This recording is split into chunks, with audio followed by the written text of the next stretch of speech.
Hello and welcome to GuyLogicGaming. My name is Temko and this is Old Man's Journey, developed by Broken Rules, a small new indie studio that is developing this game with a bunch of different people from different disciplines coming together. Now, Old Man's Journey is about a tale of an old man making a journey. It's very straightforward. The game styles is being handcrafted, a beautiful experience with a narrative arc that is all about the story. And I'll grant the game this, it is absolutely stunningly beautiful in its art style and overall cinematography, as if it was a movie. Every scene, every view, every single image you get displayed is crafted with such exquisite detail that if they were putting it on paintings and selling them at a local art gallery, they would probably make a better product than they have in terms of a game. Because as a game, Old Man's Journey is very flawed. Now I'll start with the technical, because as you can see, we're already diving into the game and taking a look at what's going on here, because the game doesn't actually have an options menu. In fact, it doesn't have a damn quit button. You have to physically press Alt F4 on your computer to leave the game.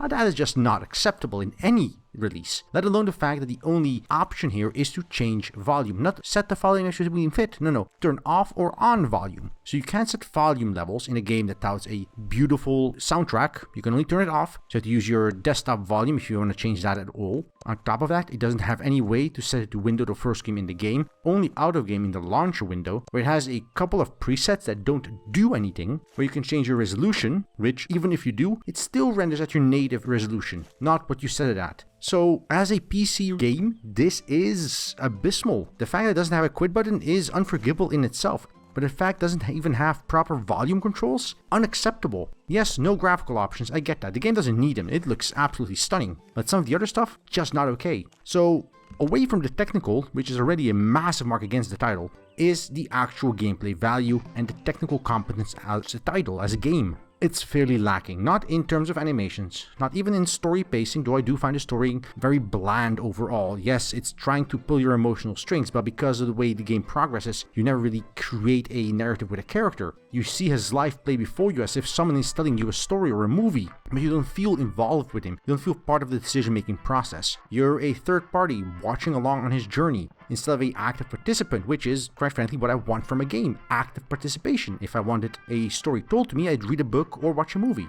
And that's what the game is in essence. It's a movie you sometimes have to click to do stuff with.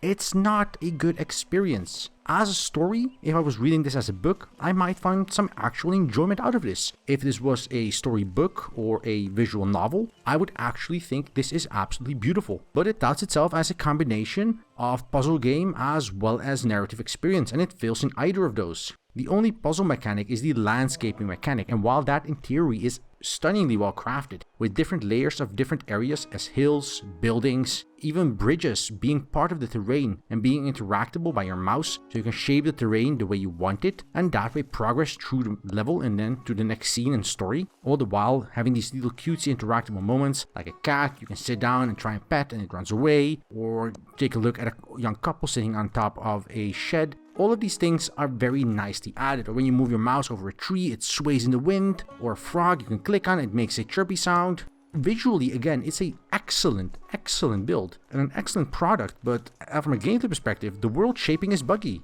The amount of times I've encountered that a certain terrain cannot be clicked for some ever reason, and no, that's not because you're standing on top of it, because the terrain you're standing on top of cannot be manipulated, which is very logical, but because of the fact that nothing in the game seems to be fully functional. I've had several situations where an interactive object, like the old lady you can click on and so stuff yells at you because you're disturbed here looking out at the town. Half the time she doesn't do that. I couldn't discern why not, or why she would. At a certain point in the game, you have an interactive puzzle with a couple of sheep you have to move around so they clear the path forward. You don't have to. If you click often enough, they will bug out and you can just cross straight on ahead. Sometimes they'll move the wrong direction and bug out again. On several occasions, scene transitions never triggered, and I was stuck in the same screen and had to restart from the start menu again. Yes, visually it's beautiful, but if I can't play the game, it's not really good. Lastly, looking at the whole game as an experience, as a story, and as a product, While I said before, the story is quite bland and quite predictable, there is nothing unusual in the story. By the time you get to the second or third flashback of his journey,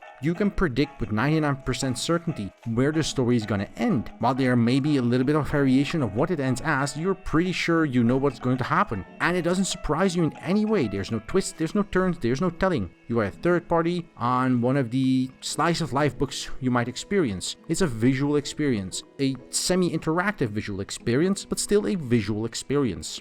The game also runs at 19 minutes and has no replay value whatsoever. Again, as a visual product, as an item I would look at like a book or a visual novel or even a comic book, I would pick this up, marvel at what the artists have created visually, because again, damn how beautiful does this look. These pastel colors all stretched out, creating this depth and visuals. Good use of lighting in a painting in essence. It's not lighting effects, it's actual handcrafted, frame by frame world. It's fantastic.